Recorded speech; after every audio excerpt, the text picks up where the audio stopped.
പറഞ്ഞു കഴിഞ്ഞാൽ നമ്മൾ ഇൻവോൾവ് ചെയ്ത് നമ്മൾ കളിക്കുന്ന ഒരു സംഭവം. കമ്പ്യൂട്ടർ ഗെയിം ആണെങ്കിലും അല്ലെങ്കിൽ ചെസ് ആണെങ്കിലും ഒരു ഗെയിമാണ്. അപ്പം നമ്മുടെ ഇൻവോൾവ്മെൻറ്റും നമ്മളുടെ ബുദ്ധിയും അതിനകത്ത് പ്രവർത്തിക്കണം. അതുപോലെ തന്നെ ഈ മൊബൈൽ ഗെയിംസിനകത്തും കമ്പ്യൂട്ടർ ഗെയിംസിനകത്തും ഓരോ ഗോൾസ് അച്ചീവ് ചെയ്യണമെങ്കിൽ അവർ പറയുന്ന ഗെയിമിനകത്ത് ആവശ്യപ്പെടുന്ന പോലത്തെ ഒരു പസിൽ സോൾവിങ് അല്ലെങ്കിൽ റേസിംഗ് ആണെങ്കിൽ ഒപ്പോണൻസിനെ ബീറ്റ് ചെയ്യുക, അങ്ങനെ വളരെ സ്ട്രെയിറ്റ് ഫോർവേഡ് ആയിട്ടുള്ള കുറച്ച് ഗോൾസ് നമ്മൾ മീറ്റ് ചെയ്യണം. അതാണ് basically game. It's basically entertainment. Movie കാണുന്ന പോലല്ല, ഗെയിം ആകുമ്പോൾ നമ്മുടെ ഇൻവോൾവ്മെൻ്റ് ആണ് അതിനകത്ത് ഏറ്റവും കൂടുതൽ ആവശ്യമായിട്ട് വരുന്നത്. നമ്മളുടെ കയ്യിൽ ഇപ്പോൾ ഒരു മൊബൈൽ ഉണ്ടെങ്കിൽ അതിനകത്ത് ഏത് കളി വേണമെങ്കിലും നമുക്ക് കളിക്കാം. അപ്പോൾ എനിക്ക് ക്രിക്കറ്റ് കളിക്കാൻ താല്പര്യമുള്ള ഒരാളാണെങ്കിൽ അത് ഒരു സ്ക്രീനിൽ നമ്മൾ ക്രിക്കറ്റ് കളി കാണുന്ന പോലെ തന്നെ ആ കാണുന്ന ആളെ ഞാൻ എങ്ങോട്ട് അടിക്കണമെന്ന് എനിക്ക് പറഞ്ഞു കൊടുക്കാൻ പറ്റും. ഓക്കെ, അപ്പം നമ്മളുടെ ബുദ്ധി അതിനകത്ത് ഉപയോഗിക്കുന്നു, നമ്മൾ ഇൻവോൾവ്മെൻ്റ് ഉണ്ടാകുന്നു, കളിക്കുന്നതിൻ്റെ ഒരു എഫക്റ്റ് കിട്ടുന്നു. അപ്പം അതിനകത്ത് നമ്മുടെ ബോഡി വർക്കൗട്ട് ആവുന്നില്ല. ചില ആൾക്കാർക്ക് അത് ഇഷ്ടമാണ്, ചില ആൾക്കാർക്ക് ഇഷ്ടമല്ല. അപ്പോൾ എനിക്ക് വിയർക്കുണ്ടെങ്കിൽ എനിക്ക് വീട്ടിൽ ഇരുന്ന് മൊബൈലെ ഗെയിം കളിച്ചാൽ മതി. വിയർക്കണം, വർക്കൗട്ട് വേണമെന്നുള്ള ആൾക്കാർക്ക് പോയി ഫീൽഡിൽ പോയി കളിക്കാം. അതാണ് ബേസിക്കലി അതിൻ്റെ വ്യത്യാസം. ഈ ഒരു സിറ്റുവേഷൻ ക്രിയേറ്റ് ചെയ്തിരിക്കുന്ന നമ്മുടെ പേരൻസ് തന്നെയാണ്.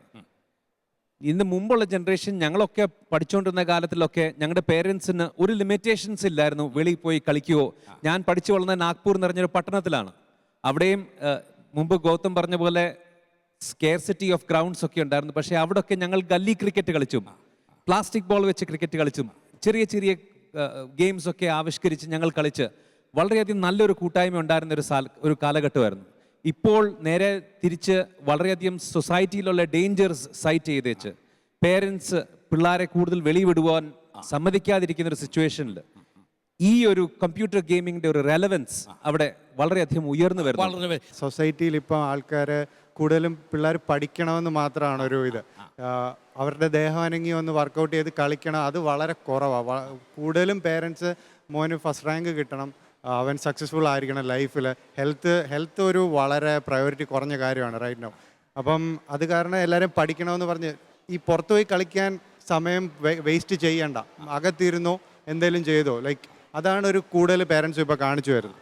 ഓക്കെ, അതുകൊണ്ടാണ് ഈ ഒരു പാറ്റേൺ ഇവിടെ നമ്മൾ കണ്ടുവരുന്നതെന്ന് എനിക്ക് തോന്നുന്നു. ഗോൾ സെറ്റിംഗ് അതൊരു ഇമ്പോർട്ടൻറ്റ് ഫാക്ടറാണ്.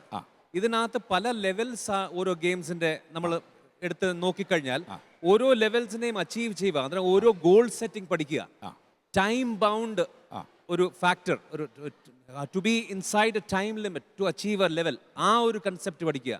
അതുകൂടാതെ ഇപ്പം കണ്ടുവന്നിരിക്കുന്ന ഒരു കോമൺ ആയിട്ടുള്ളൊരു ഗെയിംസ് എന്ന് പറഞ്ഞാൽ MMO അല്ലെ multiple people online together on MMO kind of games. അങ്ങനത്തെ ഗെയിംസ് ആയതിൻ്റെ കാരണം എനിക്ക് എൻ്റെ responsibility towards my fellow player. ഇപ്പോൾ ഒരു ഗെയിം എന്ന് പറഞ്ഞാൽ ചിലപ്പോൾ 5 പേരോ 6 പേരോ ഒരു ടീമായിട്ടായിരിക്കും കളിക്കുന്നത്. Team spirit, how to work as a team, അത് പഠിക്കുകയാണ്. ഈ ഒരു social commitment that I am committed towards this game and എൻ്റെ ടീം ജയിക്കണം, അതിനുവേണ്ടി എൻ്റെ കോൺട്രിബ്യൂഷൻസ് എങ്ങനെ ഞാൻ കൂട്ടും, അങ്ങനത്തെ ഒക്കെയുള്ള കുറെ പോസിറ്റീവ് ആസ്പെക്ട്സ് പഠിച്ചു വരും. ഭൗതികമായ വളർച്ചയോടൊപ്പം തന്നെ ഒരു ഗോൾ സെറ്റിംഗ്, അച്ചീവ്മെന്റിന് വേണ്ടിയുള്ള ഒരു ദാഹം, ഇങ്ങനെയൊക്കെയുള്ള പല ഗുണങ്ങളൊക്കെ. ശരിയാണ്, ഗെയിം പലപ്പോഴും കോൺസെൻട്രേഷൻ നൽകാറുണ്ട്, പക്ഷേ ഒരു എക്സ്റ്റെൻഡ് വരെ അത് കാണത്തുള്ളൂ. കാരണം നമ്മളിപ്പം വീട്ടിൽ നിന്ന് ഒരു ലെവൽ ഒരു ഗെയിമിൻ്റെ കളിച്ചിട്ടാണ് വരുന്നതെന്നുണ്ടെങ്കിൽ നമ്മളൊരു ക്ലാസ് അറ്റൻഡ് ചെയ്തുകൊണ്ടിരിക്കുമ്പം സ്വാഭാവികമായിട്ട് കുട്ടിയുടെ മനസ്സിൽ ആ കളിച്ച് വെച്ച ഗെയിം ബാക്കി എങ്ങനെയെങ്കിലും കംപ്ലീറ്റ് ചെയ്യണം എന്നായിരിക്കും ഉണ്ടാകുന്നത്. അപ്പം ടോട്ടലി ക്ലാസ്സിൽ നിന്നുള്ള ശ്രദ്ധ പതറാറുണ്ട്. അപ്പോൾ ഒരു ത്രില്ലിന് വേണ്ടി കളിച്ചു തുടങ്ങി ഒരു ഫ്രസ്ട്രേഷനിൽ ഇത് വന്ന് അവസാനിച്ചു സൈക്കിക് ലെവലിലേക്ക് പലരും വന്ന് ഞാൻ കണ്ടിട്ടുണ്ട്. അതായത് നമ്മുടെ അടുത്ത് ആരെങ്കിലും, ഇപ്പം എൻ്റെ സുഹൃത്ത് പറഞ്ഞ പോലെ തന്നെ നമ്മുടെ അടുത്ത് ആരെങ്കിലും വന്ന് ഇരിക്കുകയാണെങ്കിൽ തന്നെ ഒന്ന് എണ്ണീറ്റ് പോകാമോ എന്നുള്ള ലെവലിൽ വരെ പലരും വന്ന് ഞാൻ കണ്ടിട്ടുണ്ട്. അവർ ഗെയിമിലേക്ക് കൂടുതൽ അവർ അതിലേക്ക് ഇൻഫ്ലുവൻസ്ഡ് ആയിട്ട് അങ്ങ് വീഴുക ചെയ്യുന്നത്. അവർക്ക് വേറൊരു ആക്ടിവിറ്റീസിലും താല്പര്യമില്ല. മറ്റുള്ളതിലുള്ള താല്പര്യങ്ങൾ കുറഞ്ഞ് ഇതിലെ താല്പര്യം അങ്ങ് വർത്തി. അതായത് എനിക്ക് തോന്നുന്നു ഈ ഗെയിംസിലേക്ക് കൊണ്ടുവരാൻ ഒരു കാരണം പേരൻസ് തന്നെയാണ്. അതായത് കൊച്ചുകുട്ടികളെ, നമ്മുടെ പ്രായത്തിലുള്ള ആൾക്കാരെല്ലാം ഞാൻ ഉദ്ദേശിക്കുന്നത്, ഈ കൊച്ചുകുട്ടികളെ നോക്കുകയാണെങ്കിൽ അവർ ഫോൺ എപ്പോഴും എടുക്കാറുള്ള ഒരു സിറ്റുവേഷനാണ്. പേരൻസ് തന്നെ കൊടുക്കും. കൊടുത്തു കഴിയുമ്പോഴത്തേനെ ഇപ്പോൾ ആരെങ്കിലും വന്ന് ചോദിക്കണം, മോൻ എന്തേ ഫോണില്ല, അപ്പം പേരൻസ് പറയാം അവൻ അതിൻ്റെ എല്ലാ സംഗതികളും അറിയാം.